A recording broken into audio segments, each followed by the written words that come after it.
राज्याचे दोन्ही उपमुख्यमंत्री तसंच मुख्यमंत्री आज शिवनेरीवर उपस्थित राहणार आहेत।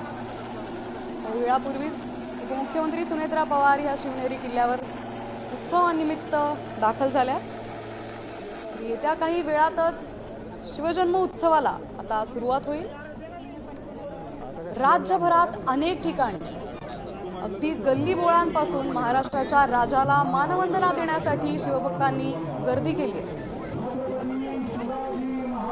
लेझिम असो, ढोल ताशा असो, पारंपरिक अन्य नृत्य असो, प्रत्येक प्रकारची तयारी आज राजाला मानवंदना देण्यासाठी शिवभक्तांनी केली आहे। आता शिवनेरीवर मुख्यमंत्री तसंच दोन्ही उपमुख्यमंत्री आज हजर राहणार आहेत।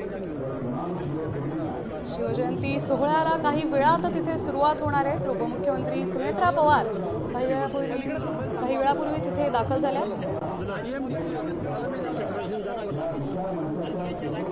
शिवनेरी पाठोपाठ राज्यभरात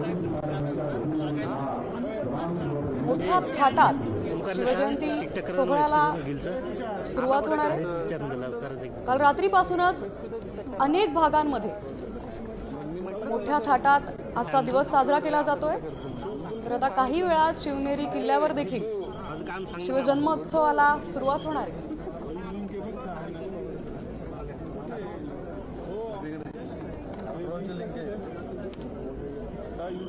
पाहू शकतोय वेगवेगळ्या प्रकारच्या सजावटीने आज शिवजयंतीची तयारी केली आहे। शिवनेरी किल्ला सुंदर अशा फुलांच्या सजावटीने सज्ज आहे। काही वेळात इथे आता शिवजन्मोत्सवाला सुरुवात होणार आहे।